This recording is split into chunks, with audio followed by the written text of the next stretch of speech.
Michael Magid live once again from the internet.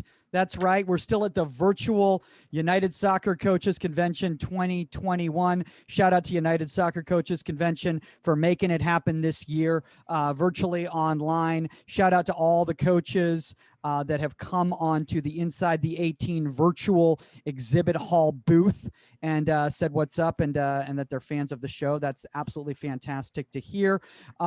As you all know, with me is 99 World Cup winner Saskia Webber, who's getting ready for a glorious day of UCLA players who've entered their names into the draft, and we're really looking forward to that NWSL draft later today.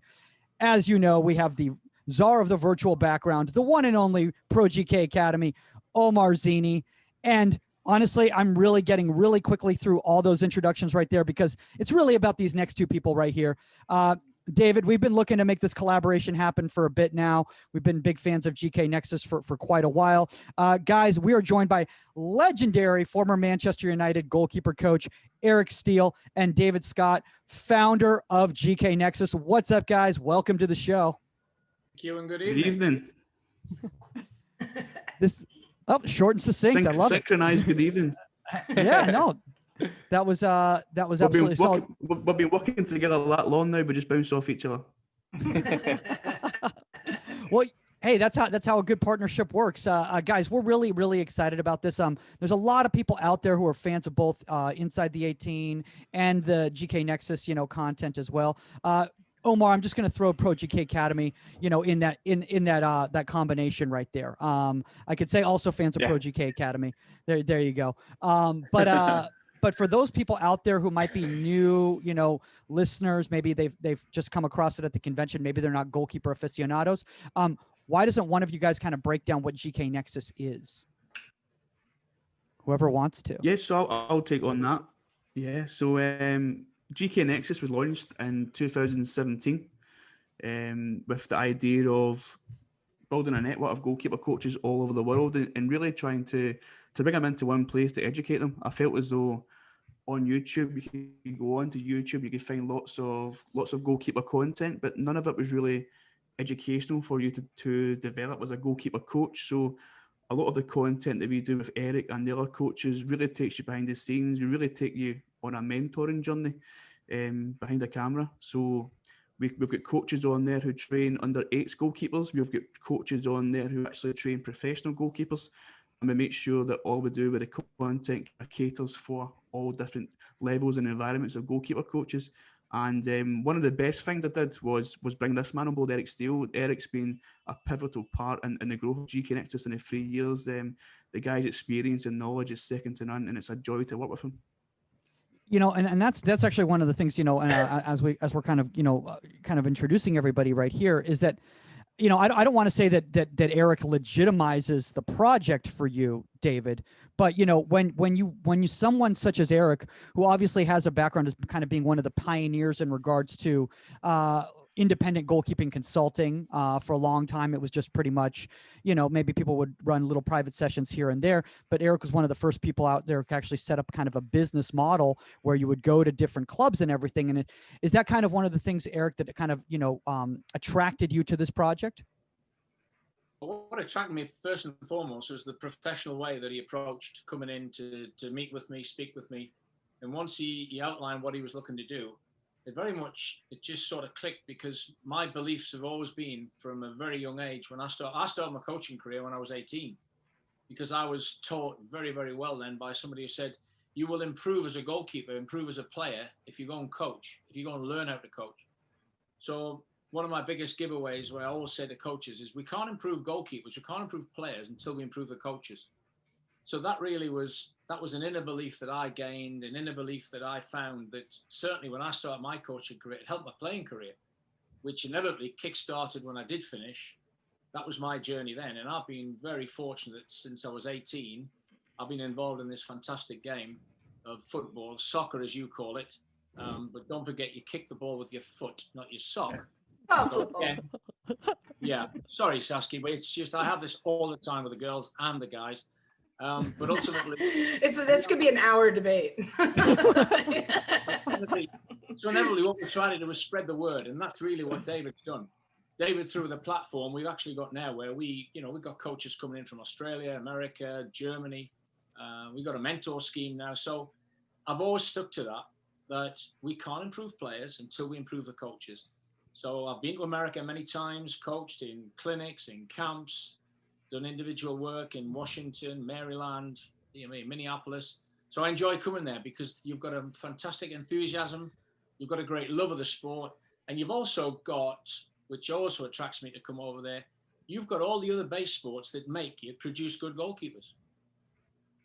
I mean that's something that Saskia's commented on consistently in regards to the fact, and Omar, the reason I'm going to use Saskia as the example right now is because she's the one that was an elite athlete in every sport basically, as opposed to just a junior varsity level basketball player like myself. I can't play basketball.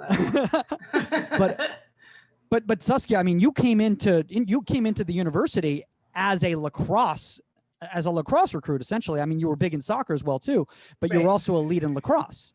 Correct.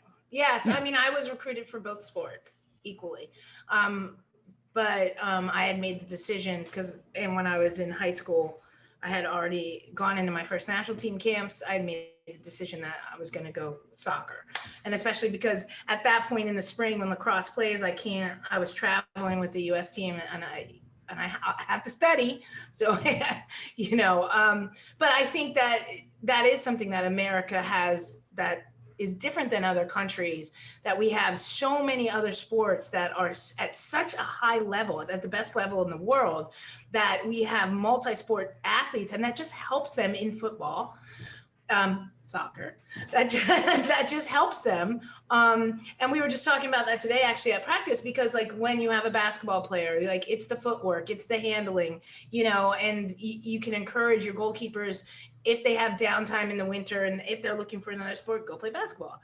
And there are multiple things that you can be doing.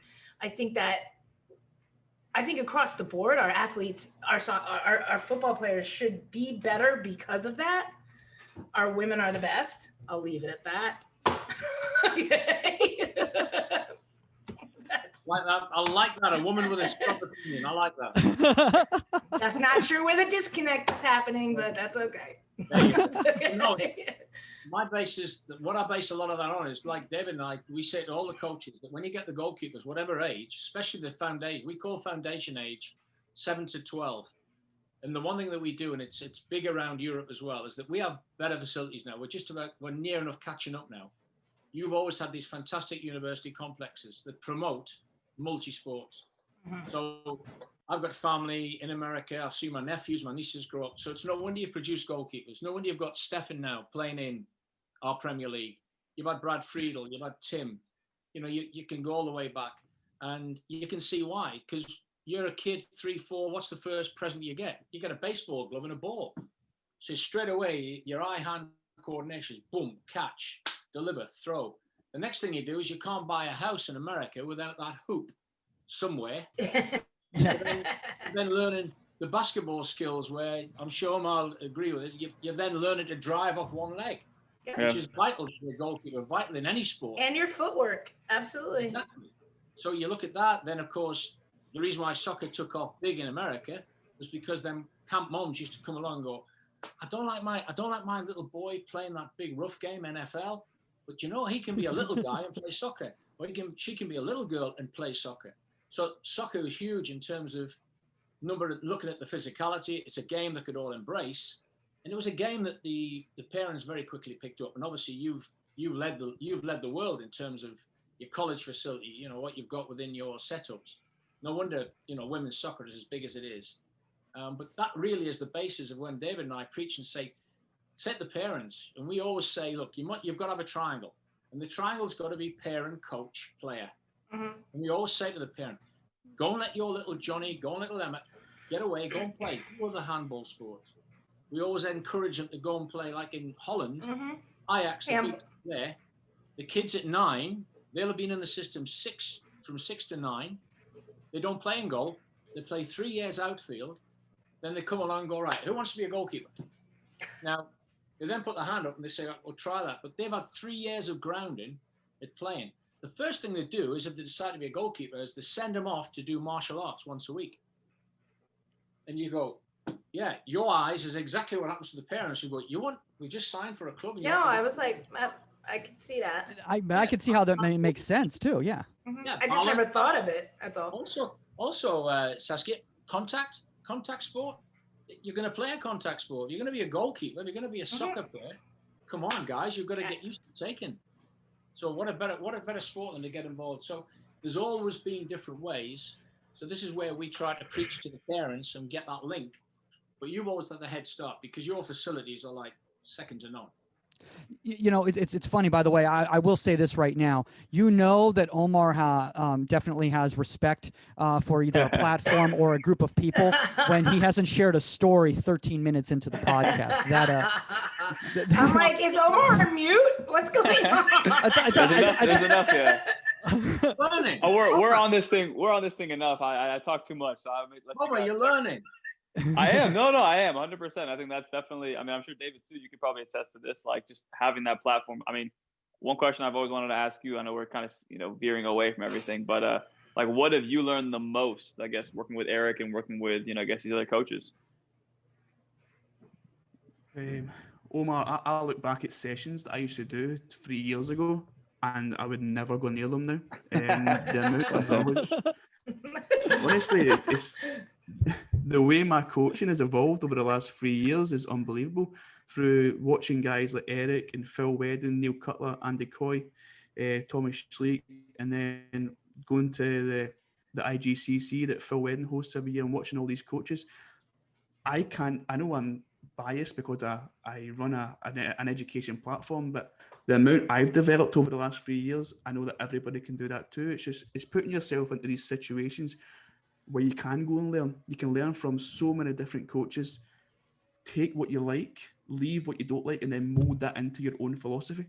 And it's specific to your environment as well, because what you see at a professional environment might not work for you at grassroots. So yeah, Omar, it's fun as it is actually running the company.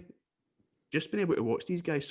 I remember a couple of times when I was down watching Eric the first time, because it's pretty much a one-man show. I've video all the footage and cut it all.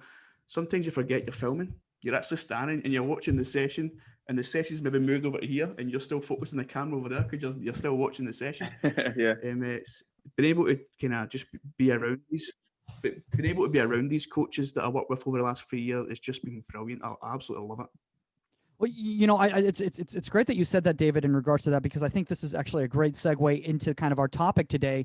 And, we felt that there was no better group of people to have on to discuss this, but the topic today is developing a goalkeeper education platform and curating content.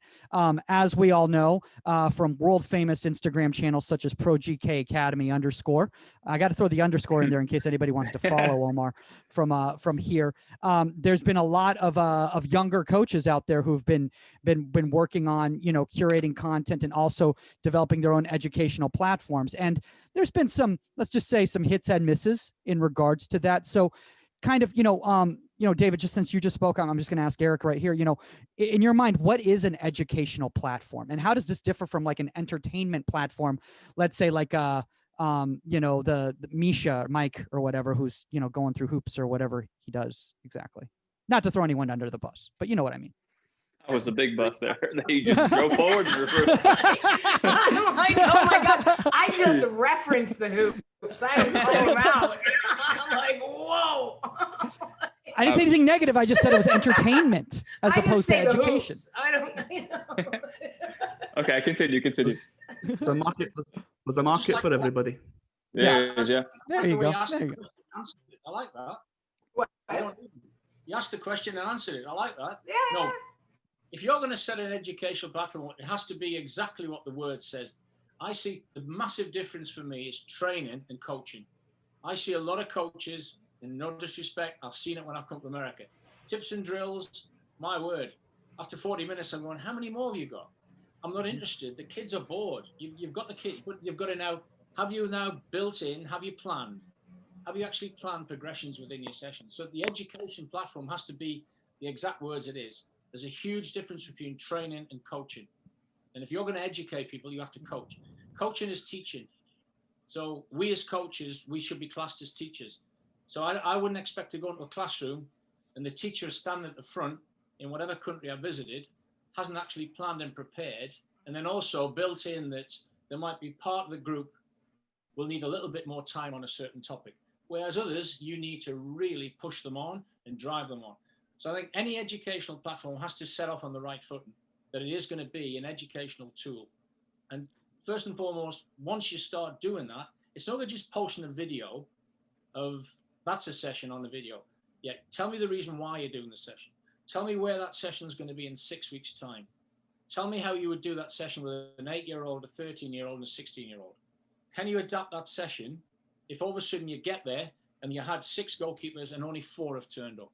Or you've got now, you've been told by the head coach, you've got 4 goalkeepers, but I need 2 of them within 10 minutes.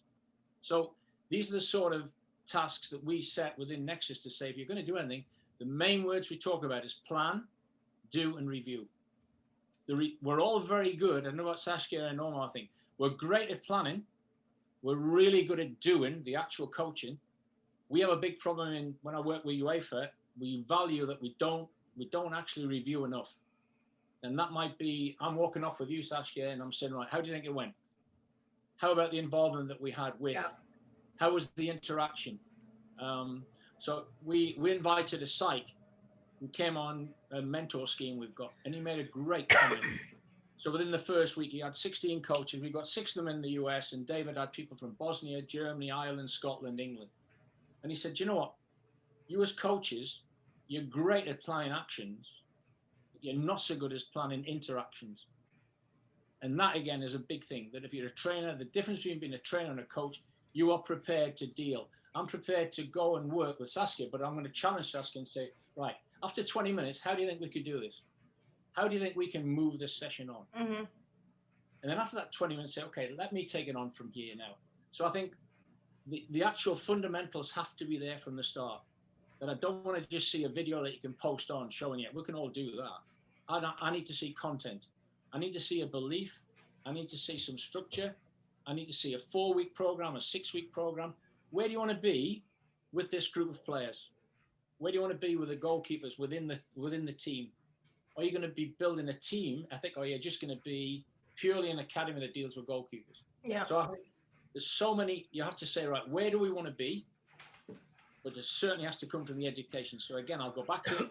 Huge difference between being a trainer and a coach. You know, it's really great. I love that fact that you just said this, Eric, because this is something that I struggle with in regards to not only my own maturation as a coach and stuff like that, but, you know, Saskia, obviously, you know, you're in the collegiate environment right now. And we've even had this conversation about how many players come into the university system and they've never been coached before. They've trained, but they've never been coached. Right. And I think that's why somebody like yourself who's been to a World Cup, not saying that you need to have won a World Cup in order to be a great coach or whatever, but somebody who's been through the scenarios and been through these experiences understands how to coach somebody who's going through the process as opposed to just put them through drills. Well, yeah. And I think there are 2 things here. Like one, like we talked about, like the fall for me was, we didn't have a season because of COVID. And so I took that time in the fall. It was a lot of training. It was a lot of like nitpicking and getting bad habits out and stuff, because we did not have games in a sense. And now coming in, I've got 3 weeks until our first game, and now everything is tailored, and there's a plan over the next, there's been a plan, but now that we have 3 more weeks and everything's building to get my goalkeepers, our goalkeepers, ready to play these games. And it's different than what the fall was. That I have that privilege because of where I am and who I'm with. But if you take an individual coach, like take an Omar, for example, who does privates, you know, you are just seeing that kid maybe once or twice a week. And you can, you can get away with kind of saying, well, I'm just their trainer. They have a team. I'm here to just put them through drills and work on their bad habits and help, you know, build them and teach them. But what stops you from finding out their schedule? What stops you from finding out what their team's system is, and talking to their coach, and you're not at their games on the weekend. Like, are you going to be that coach that's just knocking balls twice a week, or are you going to be that coach that's really trying to develop your players for their teams, which you might not be the coach of, but that's taking your goalkeeper to another level? It's a phone call. It's finding those things out, getting video from the game and finding out if what you're teaching on the one-on-one is translating into their game. So, I mean, we got to build better coaches, period. That's it. I totally get a question for Omar as well. Omar, within that, do you believe that you have to get to know the person before you can get to know the player? You know, absolutely, Eric. I think, I mean, even just listening to what Saskia was saying and what you were saying as well, I think I've told a story on this before, but I had a young kid who, in the college system, he wasn't the starter. And, you know, I knew him to a certain extent. I mean, we're in our, you know, normal sessions every day. Hold on, real quick, Omar, before you keep doing that, I just want to make sure you have a quota. You can only tell a story 3 times on the air. Let him talk. No, it honestly, most of the stories sometimes veer off topic, but this is very much on topic. So I think grant me one more. Okay. But I think, yeah, no, so I had a kid in college. And again, you know, when you go from private, which I was doing before I got into the college game, then I got to college, I was like, okay, finally, all the notes that I've been getting from these podcasts and, you know, from interviews and stuff, I can actually apply them because now I get to see these goalkeepers every day. And then, you know, from the coach's perspective, he was like, look, Omar, we know what you can do, but we don't need you to come in here and start chopping up all the footage for these guys and doing all this stuff for them. We need our goalkeeper to be ready for 20 games out of the year. That's all I care about. I don't want you to dissect his technique and get in his head. I don't want any of that. You can do that in the spring. So I said, okay, you know, I won't push back on that. I get it. We had a good season. Everything's well. So I'm looking forward to the spring. So our second goalkeeper, we have a meeting prior to stepping into our spring season. And I'm thinking about all these different ways to break down his technique and make him more Americanized or European. He's very Hispanic. So, you know, I had this plan and he's fighting for his spot, but I never really asked him how he felt about my plans for him. And, you know, I told the story before, but, you know, probably 3 weeks into my plan for him, he pulls me aside and says, Coach, like, honestly, I can't continue doing what you're telling me to do. I'm playing way worse than I've ever played in my entire life because I'm looking over my shoulder, thinking about if the technique is right for you and if I'm doing it right, and I don't feel like myself. So please, out of respect, can you just let me be me?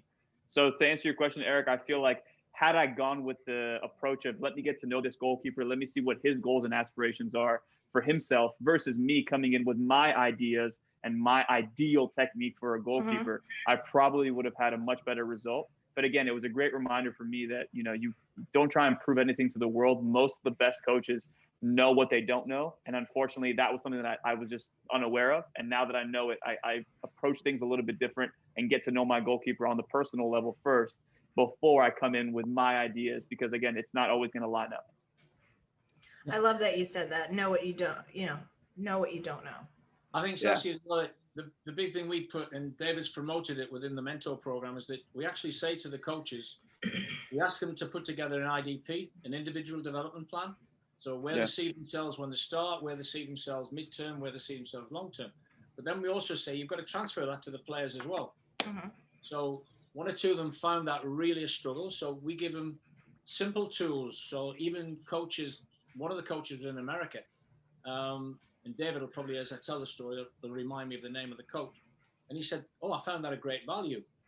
He's down, David, I think it's David Lloyd, who's in Florida, Dunedin. And he's dealing with 8s to 13. So he said to him, you know, how much involvement do you do in terms of, you know, asking the kids, asking the parents, whatever? He said, well, no. He said, I plan the program, we do it. I said, well, you know, at the end of your session, just walk up to your 3-4 goalkeepers and say, I'll tell you what, kids, I want you to get parents' permission. I'm going to give you an hour.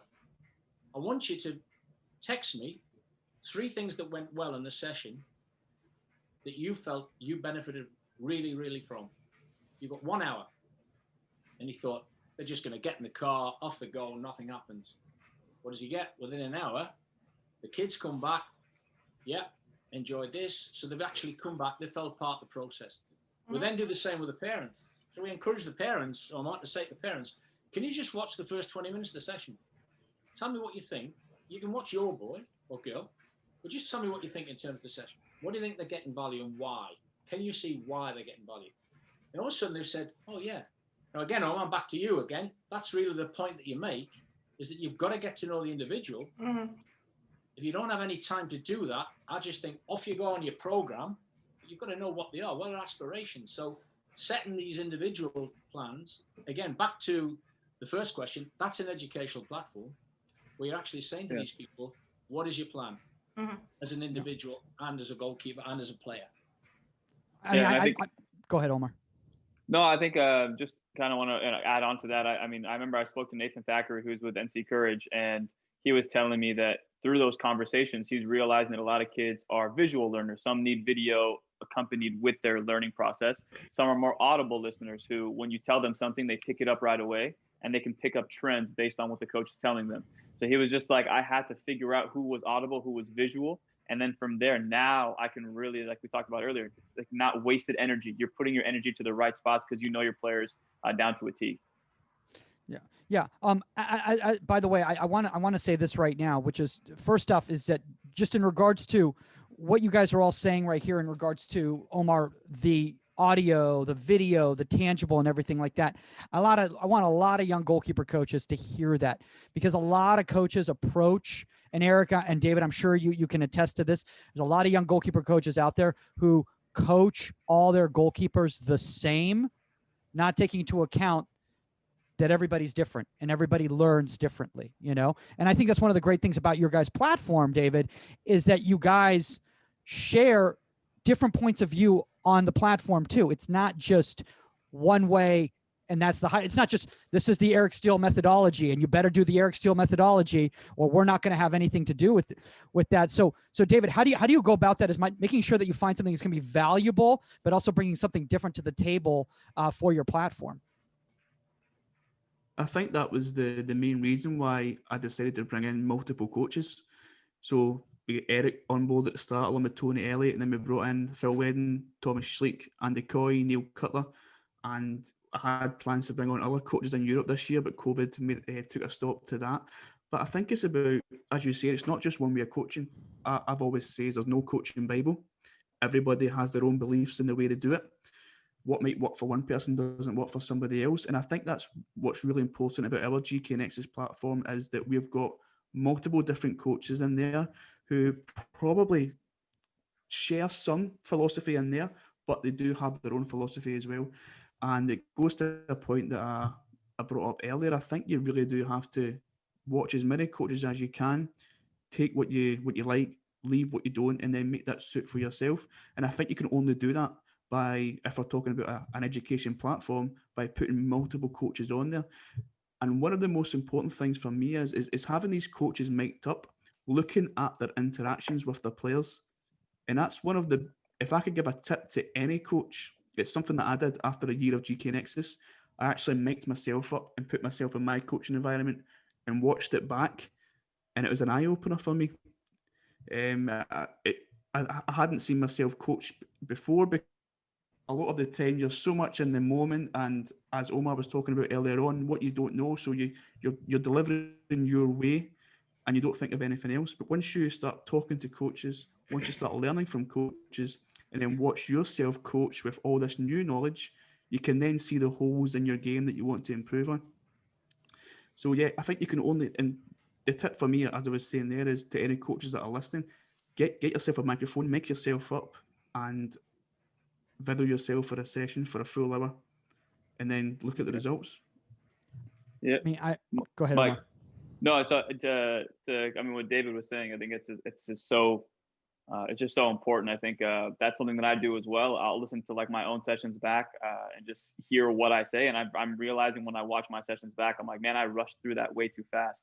I'm trying to go from the activation to the next part to the next part. And Mike, you mentioned that to me once. You said, yeah, it was a good session, but it seems like you're just so like, it's just so static. It's like very robotic. You're just going from one step to the next without really having any substance in between. And I feel like, Dave, like you're saying, it's just so important to watch yourself back. It takes time. And I know a lot of people, want to get better, but I think that time is better used than I know a lot of people who are on social media or just watching, YouTube clips, because it's easier to do. But if you really want to improve, the answers are right there. Yeah. And Omar, I think what you said there was really important. So, no, just want to touch on what Omar said there, Michael. Yeah. I used to do the same thing, Omar. You'd watch a session, and it's almost as if you've got 2 minute exercises in that one session, and you want to make Yeah. sure you get through all of them different exercises.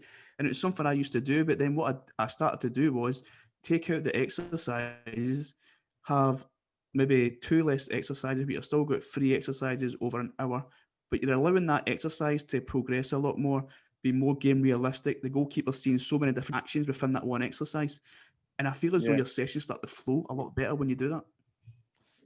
I love what you just said right there, David, in regards to that, because, you know, and obviously, Saskia, you know, when we had Schwan on, Jalal from Rockdale AFC on Monday, you know, we were commenting, and he brought up the fact, and you were even discussing it in regards to with your own players over at UCLA, is that you can take one game scenario and you can get 3-4 sessions out of it because you're working on specific different areas of that entire scenario, you know, each time. I hope you don't need 3 or 4 sessions. Okay.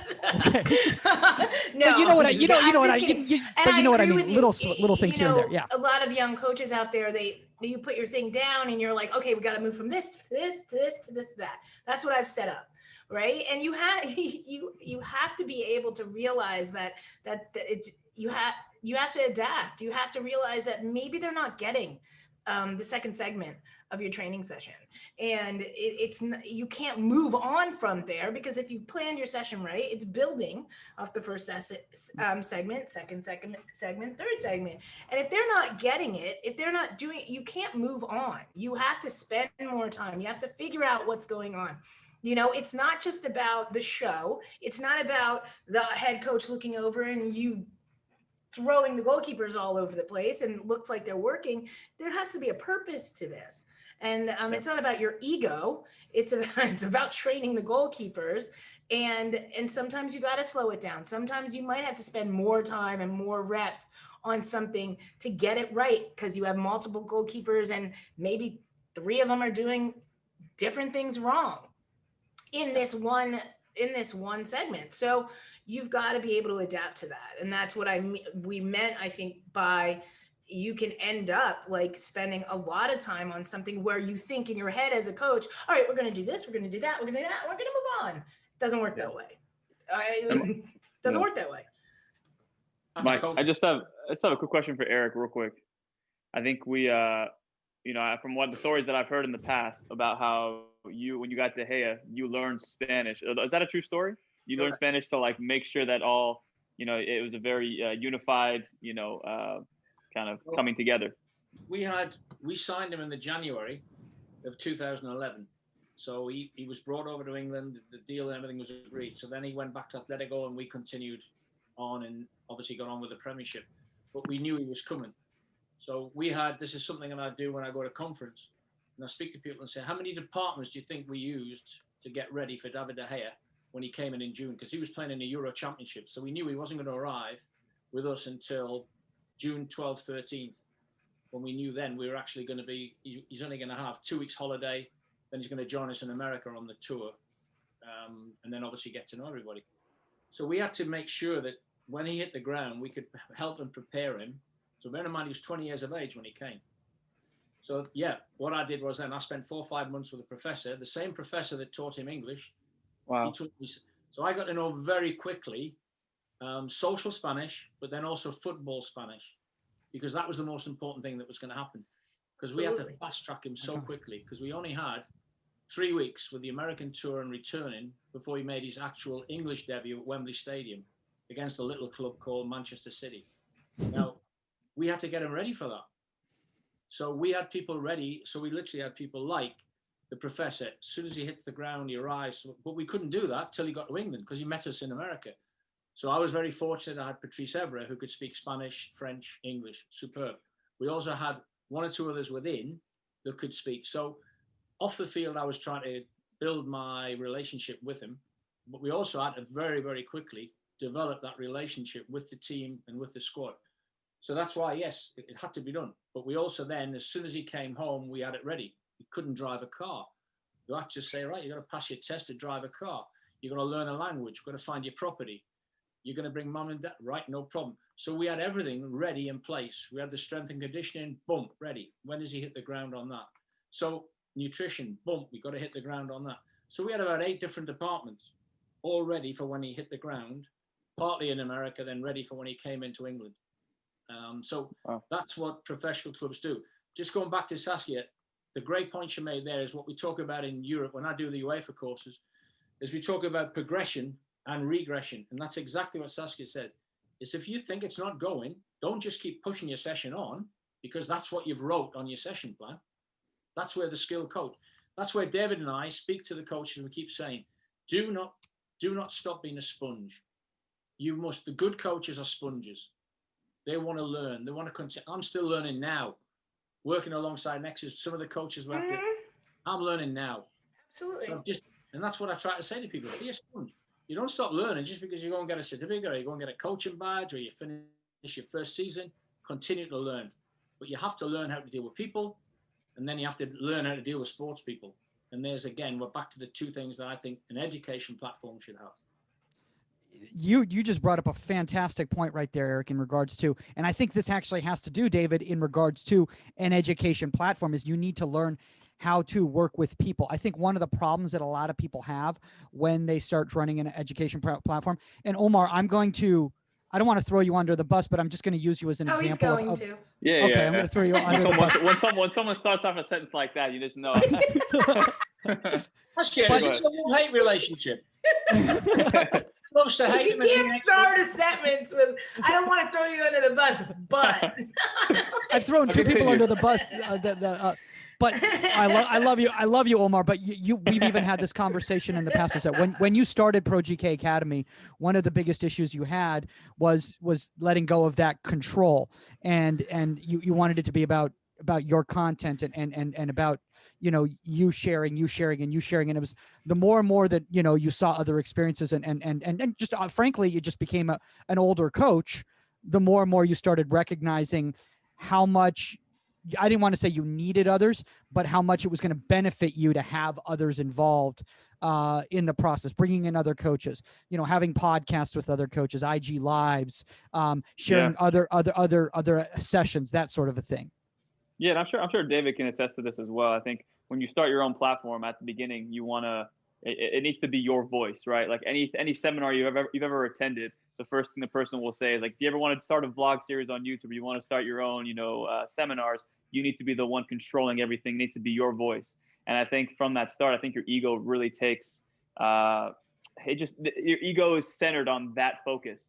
And then once you kind of are exposed to different things and different experiences, and then people who, you know, like Mike, you and I are so close, you'll tell me things and I'm just like, oh, wow, okay, he wouldn't be telling me this.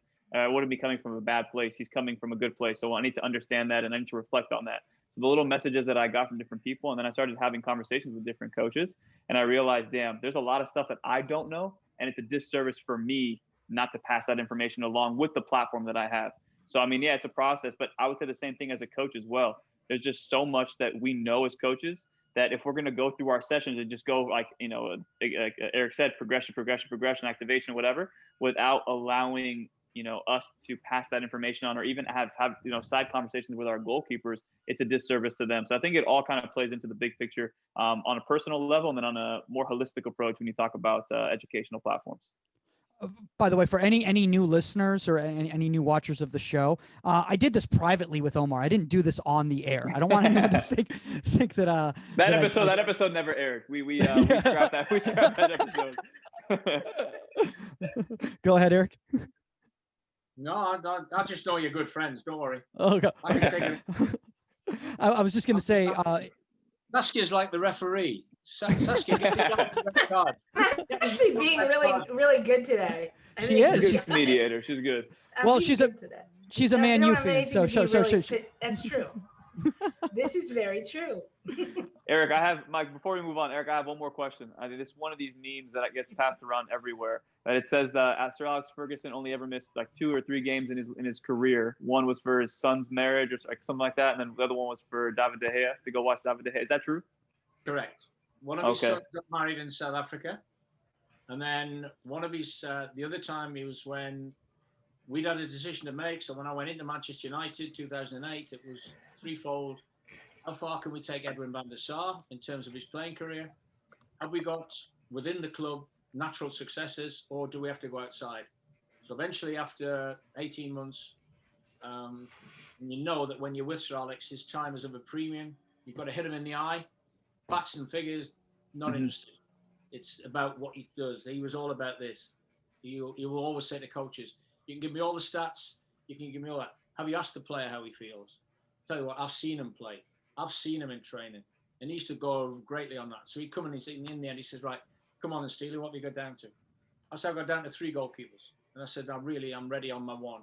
But I says, you've never spent big money on a young player that's a goalkeeper. I said, you need to come and see him play. Aye, no, yeah. So we had a game. We were playing a cup game midweek, and we flew to Valencia, and it was Atletico Madrid at Valencia, some stadium. And that was it. We went there, flew there, private jet. Oh, I was loving it. Saskia, I was loving it. I was living the dream. Notice how he talks to me that way because he knows I've been on private jets before. Take a note, guys. Look after it's the only way to live. It's the only way. Yeah. My Division II college career and then minor league soccer career did not have private jets in any way whatsoever. We had vans. We had some solid vans. Omar knows the van life. Oh, I do. The Greyhound buses. It was the time I spent with the great man, flying there. Yeah, of course. That was the valuable time. So when I got back and I preached to all the coaches again, keep a diary. Keep a diary. And literally, I've got mine here. I never, ever go anywhere. You can have your tablets, you can have your computers. Yeah, keep a written diary. So when I got home, I wrote down some of the stuff he said and everything else, which was unbelievable. And he did. And after 62 minutes, he turned around to me and said, Steele, we got a goalkeeper. I went, wow. Was it? I said, we're going now? He says, no, we'll see the rest of the game. And he made a save in that game, and I always remember it, where he's got these unbelievable telescopic arms. You know, he's got size 11 gloves, telescopic arm, and this arm came from nowhere. And he did, and he just turned around. And he's always said, what I know about goalkeeping, that's why I pay a goalkeeping coach. And he's readily admitted his 3 best goalkeepers have all come from the advice. Peter Schmeichel was recommended by Alan Hodgkinson, his goalkeeping coach.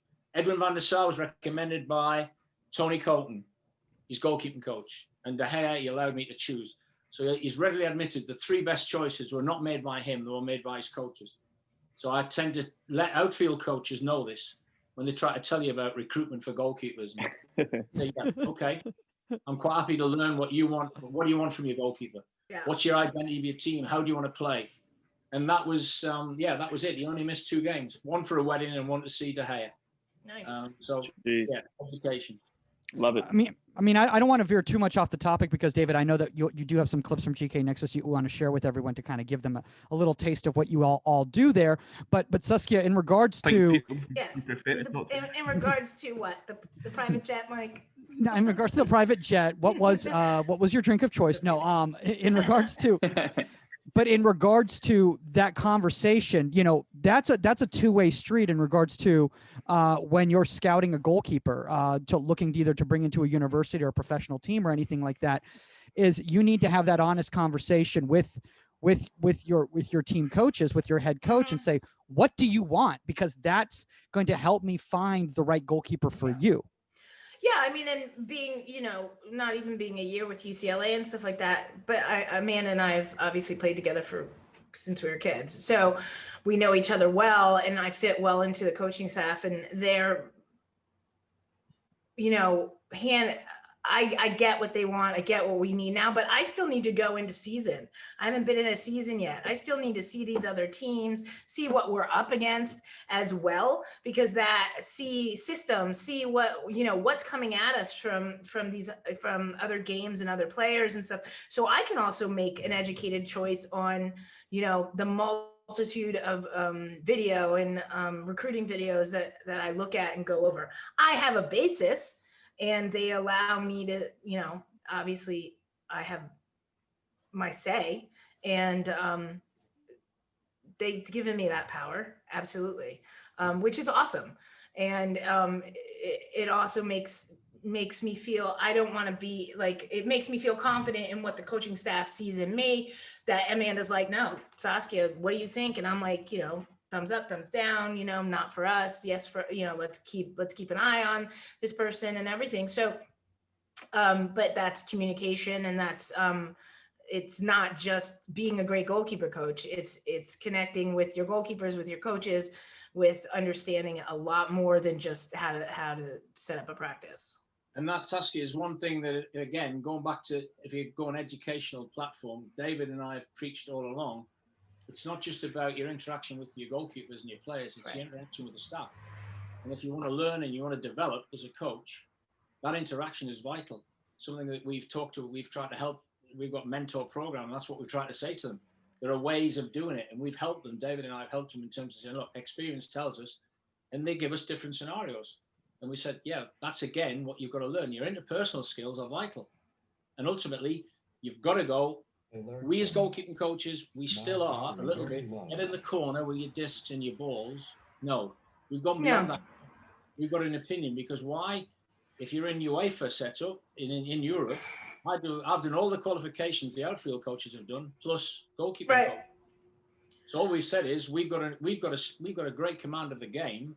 So that the first question I always ask is, what do you want from our goalkeeper? Exactly. I just had that conversation today, just at practice with Sam, with one of our assistants. We were sitting there, and we were breaking down other teams that I haven't seen us play against yet, and how what she felt that their kind of their profile on our goalkeepers would be, and how to score on us, and where those breakdowns are. And we were standing there talking about it. I need to, like, and how number one, to prevent it, and number two, like, that moves into me looking at future goalkeepers. Like, if these are our weaknesses, or if these are what other, scouting reports are saying, how do I find a well-rounded goalkeeper to handle those types of situations, to shut that down, shut this down?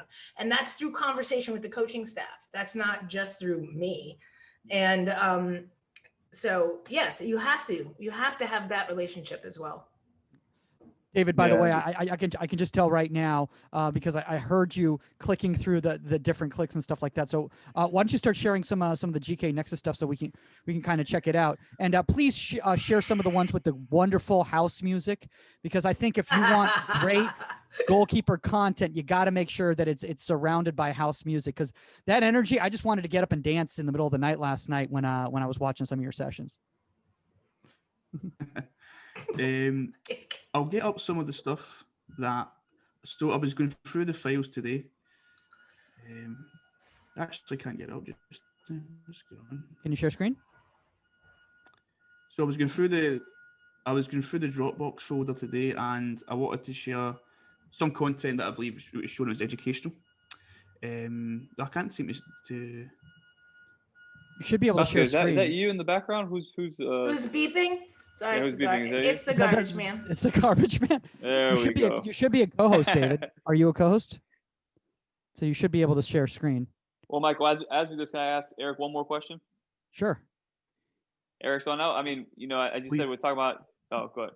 Sorry, just real quick. I know we talk about like experience and all that stuff, and I was actually on a panel today with Peter Vermees from Sporting Kansas City, and I'm going to read a quote that he said that I loved. He said, "No, just kidding." Okay, he says, "Be successful because of the decisions you make, and be unsuccessful because of the decisions you make."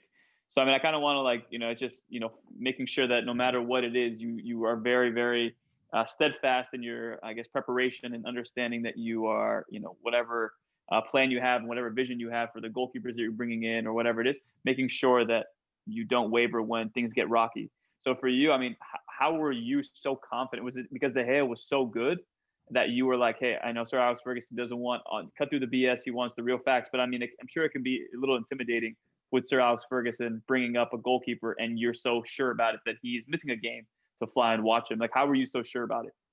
Well, basically, at the end of it, he was the one. When I asked and volunteered that I think it would be a great idea if he could go, I got the response, said, yeah, I will. I'm happy to do that, because it was a lot of money to invest in the young goalkeeper.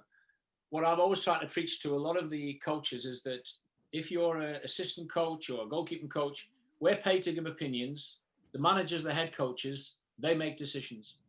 Now, that's why they get paid the big bucks. So what I then say to the coaches, a lot of the time I've been in rooms where you had coaches there and say, I don't agree with that. What you have to have is then an opinion as to why you don't agree. you have to have an opinion as to why you chose that player or that goalkeeper or that system of playing. That's the coaches that do exactly what you just said on the quote. You have to stand by the decisions you make, but make sure that when you're going to make a big decision, you've got to back that up. Now, as you well know, De Gea didn't start the best when he arrived at Manchester United. Was he once have a negative comment from our head coach? Not one. And he did various conversations with the player, with other players, and he never ever, because he's always believed in young players. So I think going back to what your quote said, it's right that if you're going to make decisions, you're going to make sure you back your decisions up, and it's got to be factual. And don't just say, yeah, I want him. You've got to say why. But ultimately, I'd already had the question asked. He wanted a young Edwin van der Sar. That's what we gave him. And he came in. I did not coach David De Gea on how in possession, how to clip a ball round, through, onto. He had all that. That was in his locker when he came in. We just had to give him the other bits and components that we knew would develop into the goalkeeper. He's nearly there now, 10 years at Manchester United. And I think it's whenever you're making them decisions, you have to say, right, I've got to back it. But like I said, whatever conversation you're having in your interaction with coaches, it's no good. It's no good just going around and saying, I don't agree with that. You've got to be ready to say, well, why? Or I agree with that, but we could make it better if we got together and have an opinion on that. Does that help you? No, 100%. Yeah, that makes a lot of sense. Got your video. David's got his video. I'll keep talking if you haven't got it yet, David. I'll talk to Saskia. She makes sense. David, you got it? Technology will not defeat me. Yeah, we got it. So all right, there we go. Obviously, we're on the topic of GK education platform, and one thing that I'm really, really proud of is the fact we don't just put on sessions. So a lot of the content we put together can be quite educational on set pieces. Set pieces are a massive part of, especially the goalkeeper coach's position now, as Eric is talking about in the mentor program that we're doing just now. Most of the time, the goalkeeper coach is now responsible for the defensive set pieces. So we put on some content. I'll just let it play through, where Eric talks about whether you have people on posts at corners or not. That is a big topic on discussion. So I'll let the video play. This is why coaches go bold and grey like me. You've got all them lined up. Watch. Let them drift. Goal. Switched off. Focus, concentration, composure. Could the goalkeeper have done better? Teddy, could he have done better? On the first one, have a look. Nobody on the post. That would have been a just bump, chest, head it away. I'll just stop it 1 second. This is more for the coaches and the people that are watching. I get quizzed when I do the coach ed, and I get quizzed and they say, percentage of goals, scores from here, percentage of goals from balls from here, second balls in there. I'll tell you the one percentage I can guarantee. 100% the ball ends up between that 8 yards and 8 foot framework. So why do we leave it as open as that? So something that I would say, like I said when we go out there, we would have men on the post. That's the idea. You drop on, make the goal look what? So go and stand on that post. Where's my other boy? Where is he gone? Go on, get on there. Go in the middle. This has always been my way, that you've got, make that goal smaller. He's then going to defend a 6-yard goal. And you've done it now brilliantly. Get the ball and play from you. Play! See, there's the music I'm talking about. Just on a little side note, we would have lost the '99 World Cup had we not had Christine Lilly on the post. So just look at it. Look at it. That save she made with her head. We lost the World Cup in that moment. Yeah. My heart dropped to the ground. That ball went by Bry, and all of a sudden Lil was there off that corner and cleared it off the post. So vital, huge part of your education. And that's just one of the things we do. I mean, obviously we do. I'll put another video on of Neil Cutler. I had lots of videos that I wanted to share, but we just do not have time. So I'm just going to share a practical one from where are we? He's only got him on because this guy's one of the good-looking coaches, Saskia, that everybody wants to see. This is why. It looks like him and Nathan Thackeray look a little alike, I think, personally. Am I the only one that thinks that? Face. No, round the face. So I love how Neil, throughout the video, goes and interacts with the camera, talks to the coaches. When he lands. So all we're working on is your feet. Shape. Go backwards, forward. As soon as you land, and you're really reacting with your feet movements. Right with your feet. Ready? Omar, do you notice this guy? Good. Oh yeah. Sharp. Yep. He was famous before any of us. he was on YouTube way before all of us. Serve early. So you have to set early. What happens if it comes off a mannequin? You have to react. All right? Now I want the servers to shout go. All right? But I want you to be really reactive, work with real desire. I don't want you falling back. I don't want you triggering. When you start out thinking, David, that's the guy that played last week against Liverpool. Yeah, that's what I'm asking. Oh, the kid that Omar posted. Yeah. Yeah. Oh, I thought you were talking about Neil. Okay. Well done, Omar. Wow. Oh my God. That's him. Omar, do you have the rights for that? Did you have the rights for I think on the FA Cup stuff I can post, but no, I did not. Wow. That's wild. Do that, can't be triggering and falling backwards. Basically, everything we've worked on the rebound. David, do you mind if we close this real quick? Because there's something that I really want to bring up right here, if totally cool with you, as we end this screen share right here, and that is the one thing I want to say is that honestly, is the fact that when you're doing educational content, to talk to the camera is so important. I see so many young goalkeeper coaches out there who try to create content online and they just show their session. I don't know why they're doing their session. They never told me why they're doing their session. There's no personal connection with the session for me. So it's very easy for me to lose it. And I think that's something with the GkNexus, and Omar, I know it's something that you've done as well too, when you've had coaches, share content on your channel as well, is they'll talk to the camera. Is that a personal thing that you discussed with coaches that, hey, I want you to do that? Or have you just been fortunate to have such great educators? It's something I was conscious of at the start. I wanted them to do it. I felt as though we're effectively educating you in the comfort of your own home. You don't have to go outside. You don't have to go to your coaching badges, because that was the main reason why launching GkNexus. We didn't have access to these coaches, but now we do. So in order to really explain the why behind your sessions, to see these top level coaches interacting with their goalkeepers, we have to get these fine bits on video, and we have to get our coaches going over, discussing it with the viewers, why they're doing their sessions, why they're being designed that way, how can they go and adapt it for an 8-year-old, how can they then progress that if they're working with professional goalkeepers. And you can only do that when you get a real insight into these guys' minds.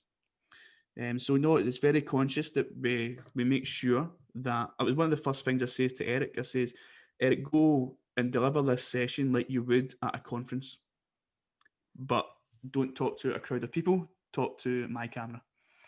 So we're effectively taking Eric Steele into the homes of thousands of coaches all over the world. And I think that's what really makes the GkNexus platform so successful.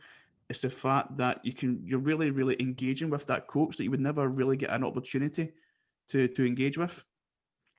And also, what Eric, the podcasts that we do as well are great, because we get our members, they can send in questions to Eric or Phil or Andy or whoever we have. They can send in questions to these coaches and get their questions answered on a live podcast as well. So we're really giving them kind of one-to-one interactions with coaches that you would never usually get. So yeah, it's pretty awesome. I mean, look, this is a conversation that we all three of us here, outside of you and Eric, have had either privately or even on the air, is the fact is that during the quarantine, during the lockdown, and Saskia can attest for this, is that the relationships we've built with other goalkeeper coaches, with other goalkeepers, with parents and everything like that has become much more intimate, despite the lack of actual physical connection, because of these types of platforms, types of coming on a live stream, or an IG live or a podcast or whatever sort of thing. And Saskia, I mean, I don't want to speak for you, but I think it's really allowed you to come into a situation like UCLA better prepared than you might have even been prior. Absolutely. And I'm so sorry right now, but I'm dealing with a draft issue. So, so I'm like, that's why my head was down. And that was kind of urgent. And not to dismiss. Absolutely. You know that how I am with everything that, I took a long hiatus from playing after playing and then into coaching. And then all of a sudden getting not thrown in, but getting a great gift going from a couple of years with club to all of a sudden coaching, in my opinion, the best team in the country. And so how do you catch up from that? I do it from the education I'm getting from podcasts, from the content creators, from these conversations and everything like that. I have to learn every day. I have to learn new styles, new everything. I didn't know what the hell a K-save was. I'm like, I hadn't coached it 16 years. What the hell are they doing? I mean, thank God I still watch like EPL and everything like that, but still, like I have to educate myself constantly, and I wouldn't have that without these forums. Yeah. No, I mean, that answered your question because no, I absolutely does, and I hope we didn't divert away from anything that's going on with the draft, because that's pretty darn important. So anytime you need to head out. If I know. I didn't expect to be like blown up like that because there are two other assistants and a head coach. Like, I'm kind of psyched. I'm like, oh, I have something to do with this. This is cool.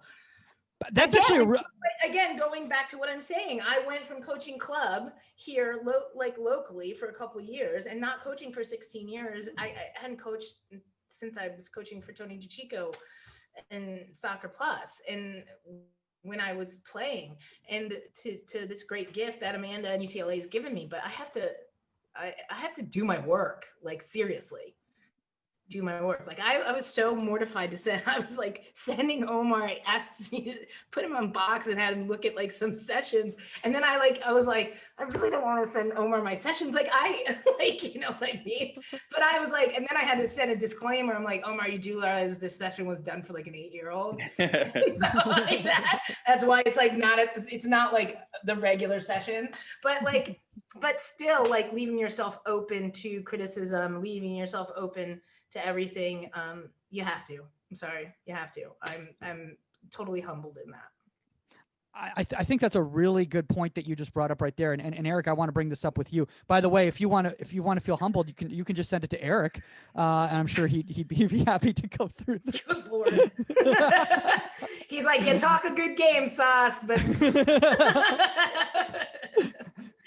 no.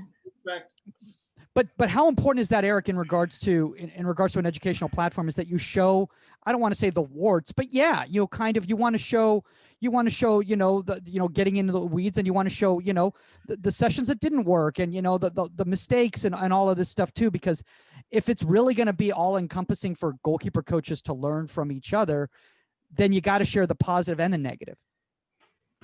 Yeah. Sometimes you've got to fail to succeed. And it's sometimes you have to be man enough, woman enough to actually stand up after the session and go, do you know what? Why didn't that go so well today? Yeah, absolutely. You have to actually, and I think, Saskia, you'll have done it. You'll have some sessions, come off. And if you're being honest, if you want to improve yourself, you're going, do you know what? That went wrong. Something happened in the middle of that session. So you might go to another coach, or you might have had the video of the actual session. So I think it's very much that you have to be honest with yourself. And if you're not quite sure, you might see it totally different to somebody who's watching on the side. But going on to what's happened in terms of platforms with what we've had in the last year, where we're coming up to this horrific pandemic year that we've had, I think what the online platforms have done is they've made people, they've had to come out of shells. They've had to actually now, it's no good going onto a podcast or onto a platform or a Zoom, whatever. If you haven't got that opinion, you've got to go and stretch yourself. Because inevitably, if you're going to go on there, you want to learn. Mm-hmm. You can all just pick up, like I said to people, if you want to be a trainer, I'm back to it, you can get YouTube. I know certain coaches that base their sessions on what they've seen on YouTube. Oh, yeah, you can go set up a bunch of cons and kick a ball, but why are you doing it? And what are they getting out of it? And what's your point? So that I think what's happened is a lot of coaches have had to come out of their comfort zone because of the fact we've not been able to get on grass. We've not been able to express ourselves in the way that we want to. Still, the best way of learning is on grass or Astro or G4, whatever you want to call it. However, we've had to learn in the last 8 months to develop and go forward. That's why you've had more online conferences, more online webinars. So I think it's made people, in terms of the education, it has improved over the last 9 months. And I think that's basically down to people like yourself, Mike, and obviously Saskia and Omar. David's done it, where we've done webinars, we've got coaches involved, we've got coaches presenting, but also coaches prepared to say, let us challenge you. That's part of what we do within the video. I'll stop my session within 10 minutes. I go, okay, GkNexus coaches, whoever's watching, I need now 3 ways you would progress this session now within your age group, within your talent pool. Boom. Then I'll go back to coaching. So straight away, we've then got coaches. By the time we get to podcast, whenever David wants to do it, we've got questions coming in because we're challenging them.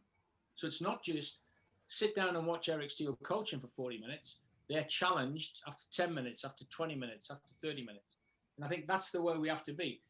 We sometimes have to come out of our comfort zone, and that's part of a good education program, that you push people, you test people, that they don't just do this rote learning.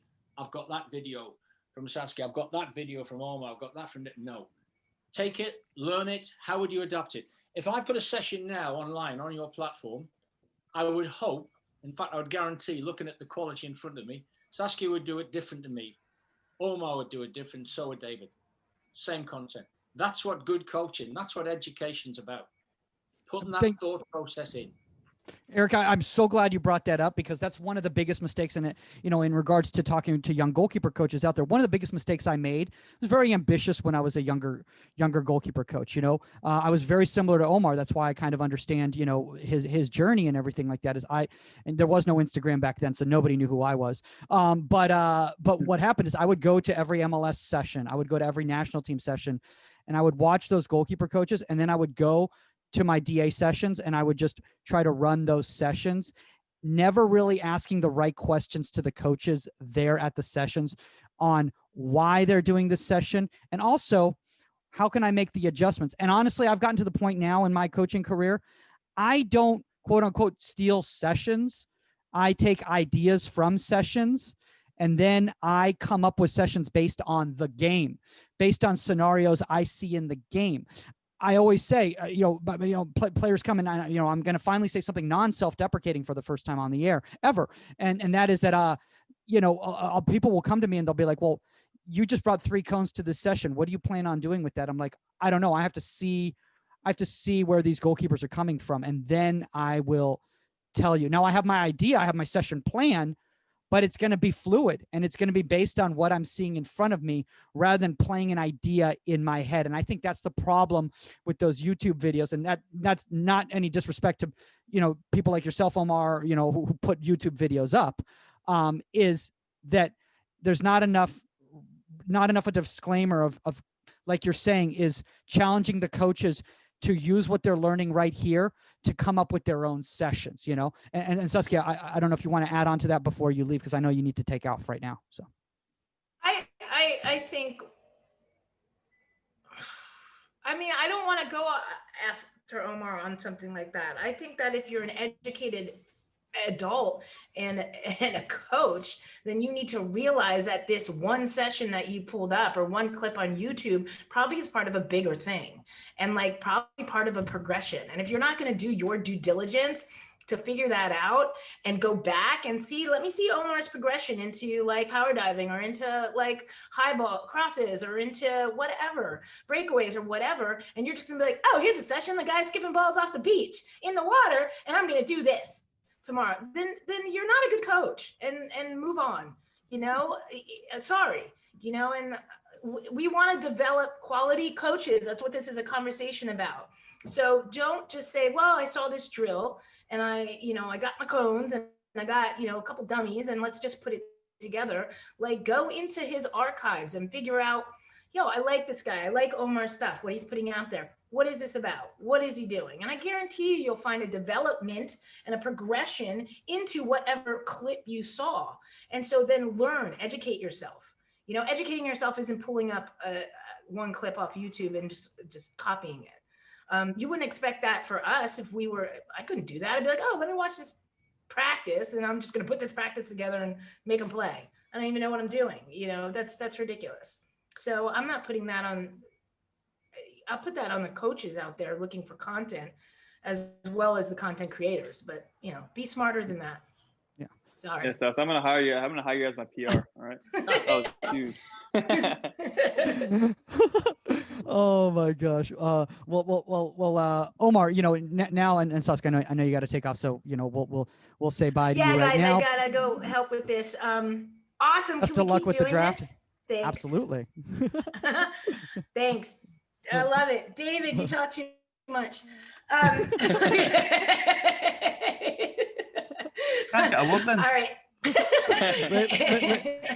Later, Saskia. All right, by the way, guys. Later. By the way, I want everyone out there to know I wasn't putting Omar on trial, and I didn't say that was like that Omar was one of those content creators. I was just using, because Omar's got a lot of YouTube videos. I was just using it as an example right there. But Omar, you've had these discussions with people as well too, in regards to, they'll come up to you and they'll be like, "Man, I watched your session. I did it with my kids, man, and man, it didn't work out. Why didn't it work out? Yada yada yada."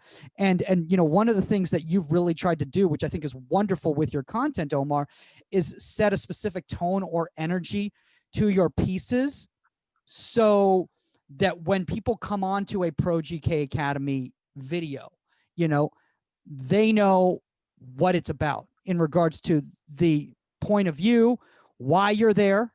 You're not there to see people skipping balls off the ocean.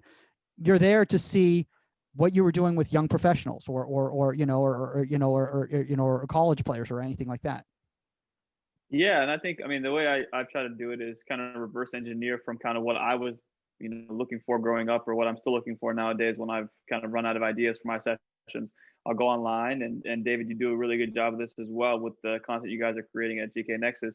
Is the goalkeeper coach establishes the tone from the start, and they tell you exactly what they're working on, and they give you full context. They give you a full understanding, so that, okay, something that I did, for example, I had my goalkeepers who played in the USL. They come in for their off season, so a lot of what they want to do is, hey, coach, we want to get a lot of repetitions. So in the sessions that I film and that I post and all that stuff, I tell people, hey, this is more quality or more quantity over quality. We're just trying to get them to get their goalkeeper fitness up. So now a young coach or somebody that watches this has that full context and full understanding of, okay, maybe instead of doing 10 reps here, I probably do 4 or 5 because my goalkeepers are, still in season, and we want to work on the technical aspects and not so much the fitness aspects. So I think it's just peeling back that curtain just a little bit and then giving people the full context. Because, Mike, you always tell me, is like, you can assume that people know what's going on in your head, but very, very rarely do they. They're just trying to guess. So the best opportunity, or the opportunity that you can give them to have a full grasp of what you're trying to accomplish here, is super important. And then whatever they take from that information, they can take. Like David said earlier, you take a little bit, you leave a little bit. But once you're able to take what you need and leave what you don't need, now you're able to make an educated decision based off of the session that you're watching. Can I implement this? How will I implement it? Okay, this is how I'm going to add my little flair to it. So I think it's super important to add that context. And yeah, I try to. So I'm hoping that anybody that does watch my content, sometimes I do get lazy. It does take a lot of work. And I know, David, we edit all the time. So I'm sure you understand this, that the last thing you want to do is put a 20-second intro of like, this is what I was working on. This is what I was trying to edit it for you guys. And it's difficult, but if you want it to be not respected, but like if you want it to be something that you're proud of and you have certain values that you have for your content, you need to make sure that 20 seconds is because it's an image and reflection on you. So if you're lazy, the content will be lazy. And like anything, as soon as somebody, sees you as being lazy or sees your content as being not the truth that you're trying to sell, that you lose them. So I think that's important. Yeah, and Eric, I think one of the things that was brought up earlier, and I think it's so valuable in regards to with GkNexus, is because of having your experience of presenting at conferences and speaking and everything like that, is that you can help guide these coaches when they are going to do a piece for GkNexus and say, look, here's some bullet points, here's some specifics we want you to hit. I'm not going to micromanage what you do, but I do want to give you some sort of direction so that you're comfortable with it, with the initial outcome. Eric, is that something, as a conversation that you have?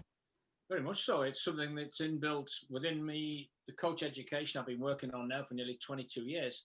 The one thing you're looking to do is you don't want to just hand everything over. The worst thing you can do is say to people, there's a manual. off you go. No, you've got to, we've got to task them now. And that's the whole part of the education platform. That's where David and I now, even on the mentee program, where we're saying to them, they've all got individual needs. And the great thing is you put 4 in a group and we give them a task. You put another 4, another 4, another 4. And they have to work their way through the task. We'll give them the bones, we'll give them the ideas, but we've already prepared them because we've done modules on how to presentation skills. So I think we've got to give them the tools, but then the hard part as education platform is when you actually step back as opposed to step forward and take it too far. You've got to let people, give people so much. And a bit like what Omar's done with his videos on YouTube, is that I think he's given them good information and saying, right, go on, now go and adapt that information. But certainly on coach education, we've gone away now, a long, long way in terms of what we do in UEFA, England and the whole of Europe now, 51 states. We're all got the same uniform coach education. And it's about the interaction of coaches, the interaction of goalkeepers and outfield players. And that has to happen whereby we give them so much, we give them the tools, and say, right, now go and develop it. And we Q&A them, and we let them get away, and we give them that right. And then they have to come back and present to us. And I think that's the better learning. It's got to be the way. Gone are the days where you just say, look, there's the manual, read it, you get. I mean, years ago, you could go to US Soccer's Coaches Association conferences, you could do a C license in 3 days. How? Just simply by attending seminars. That can't be coach education. You've got to have something at the end of it. You've got to have an interaction with a tutor. You've got to have an interaction. So I think it's a very coach education program has got to be a two-way street. Yeah, I love what you said. By the way, Omar, I don't know if you heard, Eric was giving you praise about your YouTube videos. So even though I was throwing you under the bus, you got Eric to give you praise. So I think this whole episode was worth it for you. I'm brave when Saskia's gone, though. I want to ask this because, one of the things that is really difficult sometimes with us, because we are familiar with the world. And David, I know that this is something that you've struggled with as well in regards to your content, in regards to how to present your content, is that how do we make something still universal that a parent or an outfield coach can watch it and still learn from it and not feel like they're in this outside world where they don't understand the references and they don't understand the direction and everything like that? Is there a specific way that you guys go about it with GkNexus to make them feel comfortable watching the content? Yeah, we ask them, we engage with them, we ask them what they want to learn. Eric's very good at that. We work with the coaches at Burton Albion quite closely, and a lot of the time we invite the parents to come, we invite other coaches to come, and we ask them what information would they like to get, how can we help them. So a big talking point was the transition from the smaller goals to the full size goals, so 12-year-olds. So we done quite a bit on that about field coaches, and it's just about engaging with them, Michael. You can't just, a lot of people want to just stay in the GK Union and that's it. We don't want to venture out it. Stay in our GK Union and progress what we know within the 18-yard box. But goalkeeping is so much more than that. And as Eric was talking about earlier on, we have to be able to interact with staff. If you want to get to a good level in goalkeeper coaching, working with different staff is important. So yeah, we've spoke to outfield coaches and we've actually asked them what they want to know, and we've actually built content around that. I mean, I absolutely love that. I think that interactive experience is so important in regards to getting the feedback on what you want to see. And sometimes I think one of the problems with it, Omar, and I know you've had this struggle too, is that people don't know what they want to see because no one's ever asked them before. So you have to kind of help guide them in some directions, and then they start getting more specific with you. And Eric, I mean, I've had this issue with younger goalkeepers. I just had a conversation this past weekend where I had a goalkeeper who'd never been asked a question by his goalkeeper coach before on what he thought.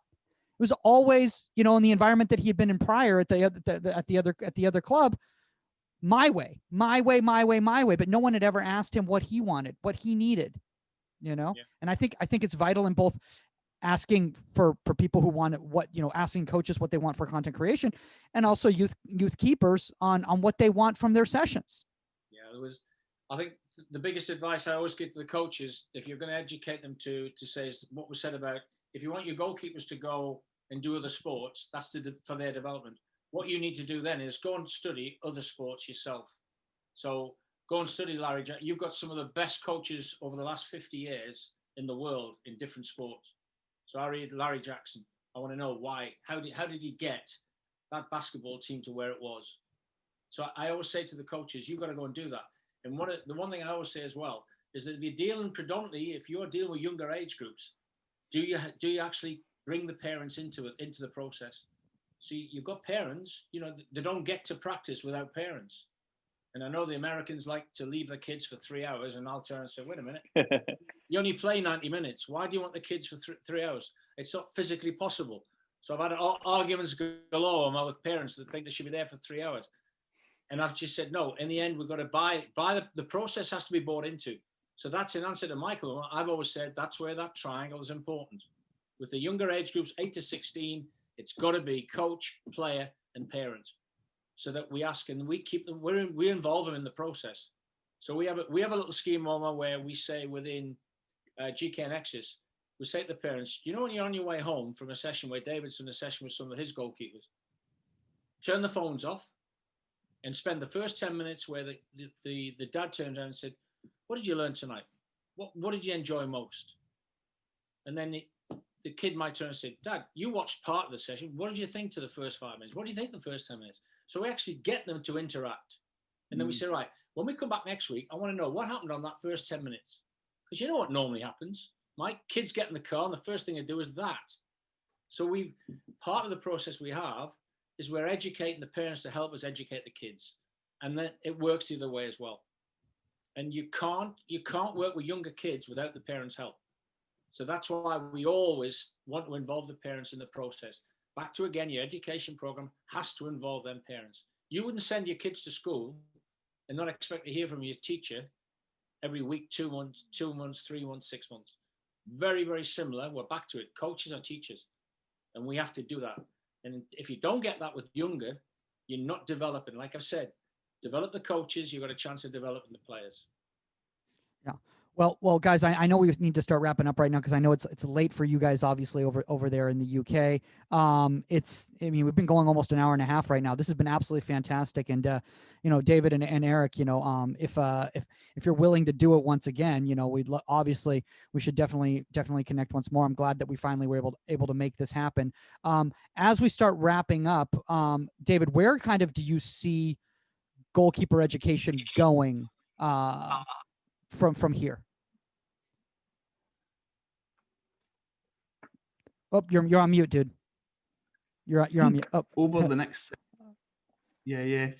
over the next 6 months, definitely everything's going to be online. Unfortunately, with the pandemic, it's not showing any signs of slowing up, especially here in the UK. So I think a lot will be online, Zoom calls, interactions. But I think in one of the plans that I have for GkNexus that I'm working on, it's going to be happening within the next month. We're going to be encouraging the goalkeeper coaches to take a closer look at working with the defensive unit. So can we understand the game more? Can we look at tactical analysis? Can we analyze the games? Can we see where our holes are in defence? Where are we regularly facing shots from? Is there a pattern where there's certain gaps in defence?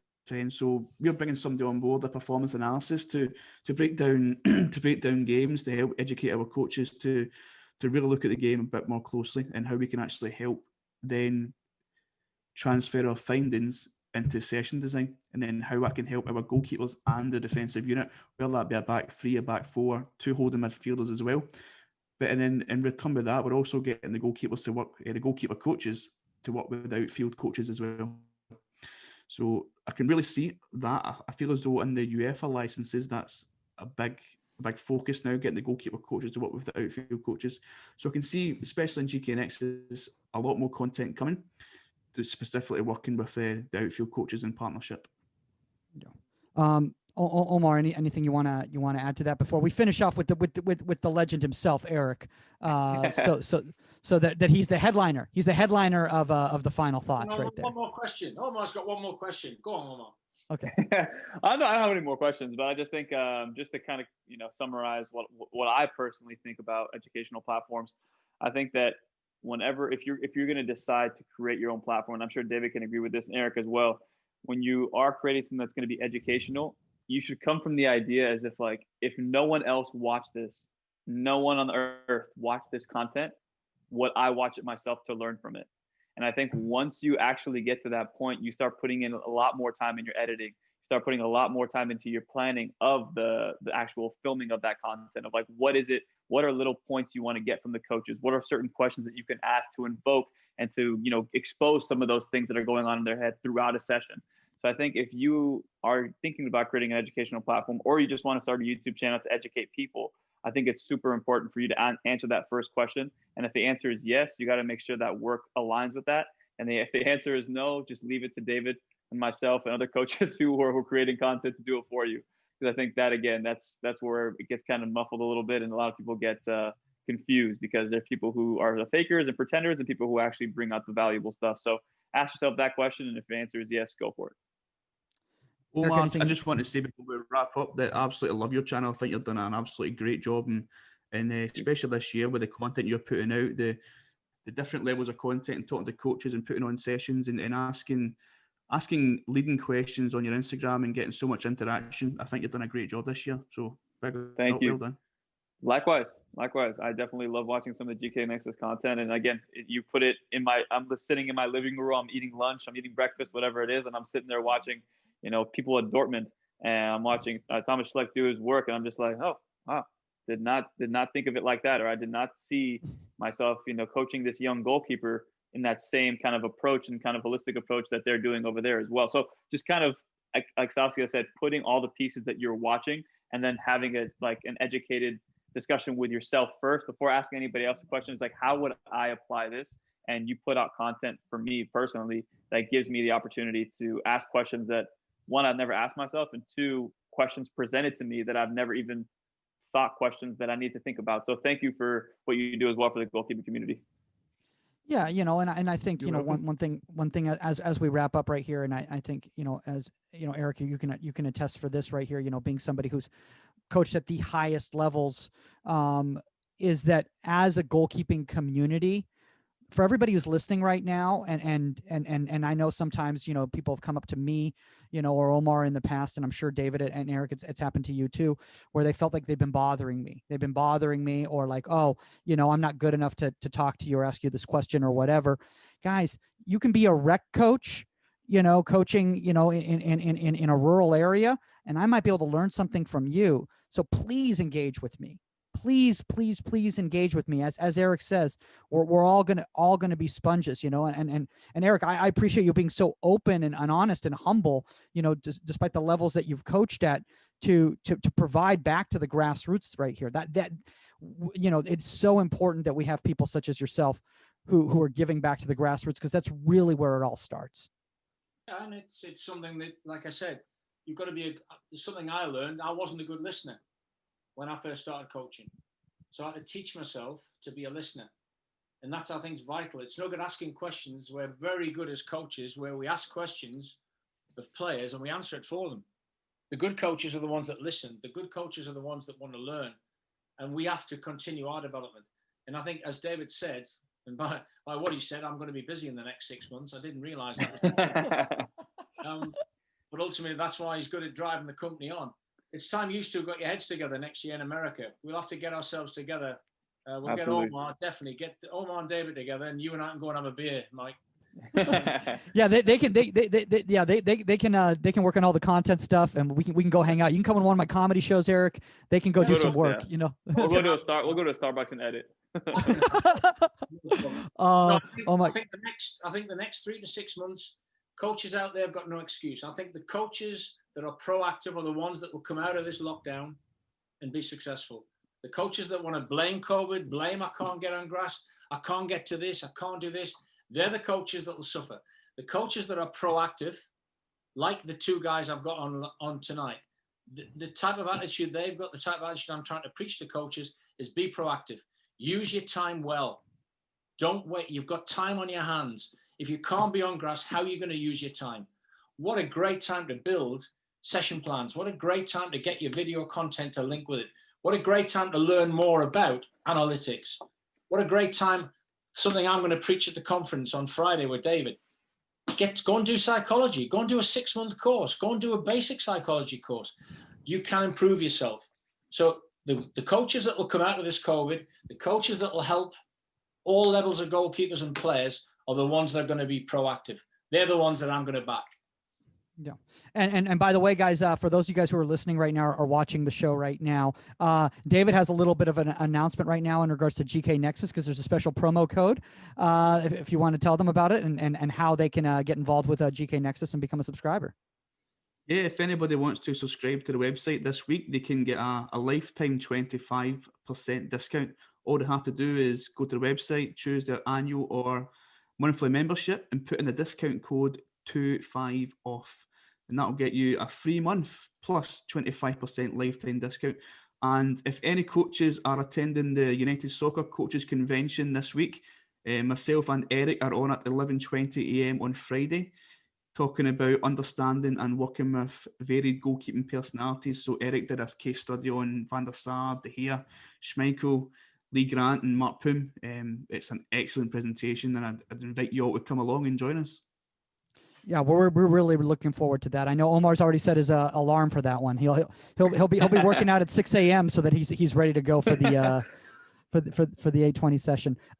As always, guys, you can reach out to Omar at ProGKAcademy _ on all social medias. Remember, contact at insidethe18media.com. That's the number 18media.com if you have a guest suggestion or topic suggestion at Goalkeeper Podcast on all social media platforms. Shout out to all the insiders who said we needed to do a collaboration with GkNexus. We've been wanting to do it. They're really busy guys. So I'm glad we were finally able to find this time, and there was no better opportunity to do it than now, when we really could take our times. We didn't have to rush to get to a field or anything like that. And you guys have this wonderful presentation coming up at United Soccer Coaches here in the virtual interweb world. I almost said Los Angeles, but the virtual interweb world.